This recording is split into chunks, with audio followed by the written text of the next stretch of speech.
Alors bienvenue au moulin. Donc voici le moulin.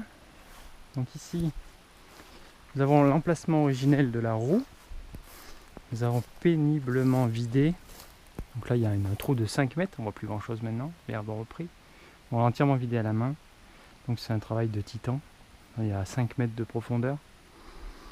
Ensuite il y a un chenal qui part entièrement en souterrain, sous ce mur ici, sur une bonne vingtaine de mètres, à dégager entièrement. Bon, apparemment il doit encore être existant mais comblé de terre. Donc, ici on arrive au débouché de la zone souterraine. Et donc là c'est le bief en lui-même qui est complètement comblé de terre. Toute la terre est descendue là. Donc on voit encore le fossé, légèrement creusé ici. Donc il y a toute cette zone à vider. Donc je dois commencer un petit peu à la main, mais c'est infernal. Donc il y a des pierres qui maintiennent le côté. Donc vous avez la rivière juste à côté. Le barrage qui se situe un peu plus haut, on verra plus tard là, je vais vous y amener. Donc toute cette partie là, donc une fois que l'eau est captée, descend, après part en partie souterraine jusqu'au moulin là-bas et à la fosse avec la roue là où on était tout à l'heure. Donc on va remonter cette partie.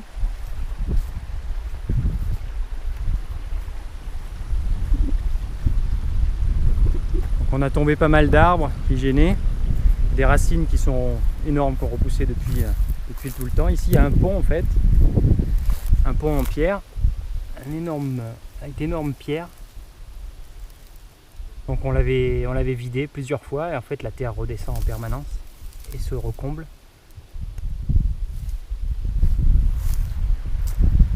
Donc ici voilà donc le pont, de nouveau le bief.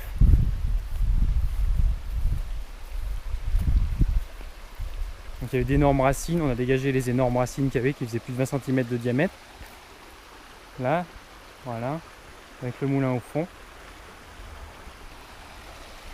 Donc là on arrive au barrage.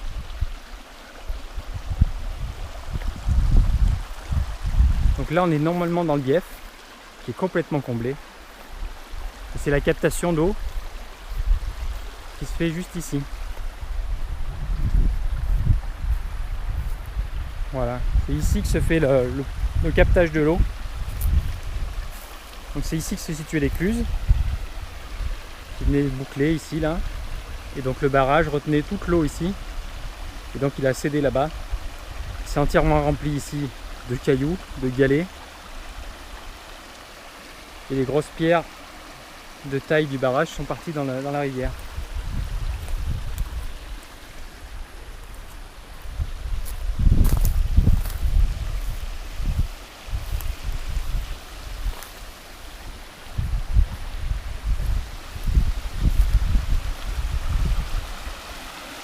Donc voilà là où ça a cédé. Donc le barrage.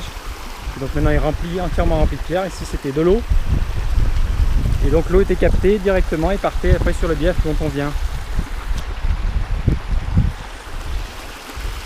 Et donc les grosses pierres maintenant sont parties. Elles sont là-bas. Et elles descendent un petit peu plus chaque année.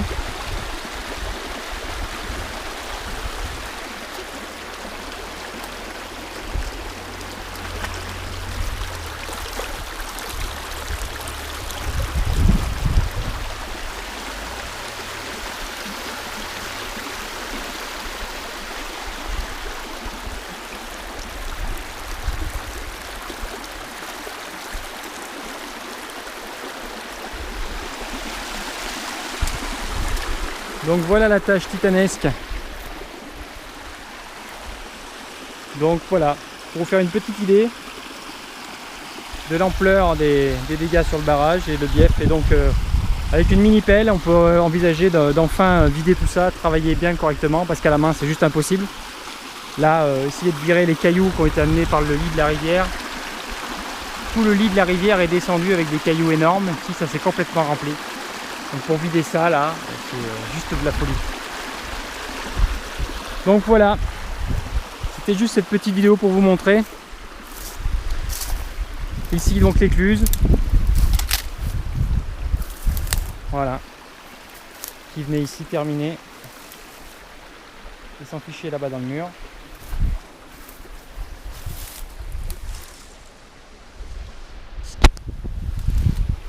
Donc tout ça, c'était la retenue d'eau ici. Et la rivière a amené beaucoup de rochers, de galets, de partout.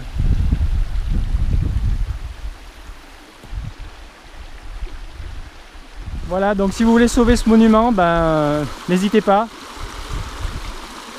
Et merci à tous ceux qui nous soutiennent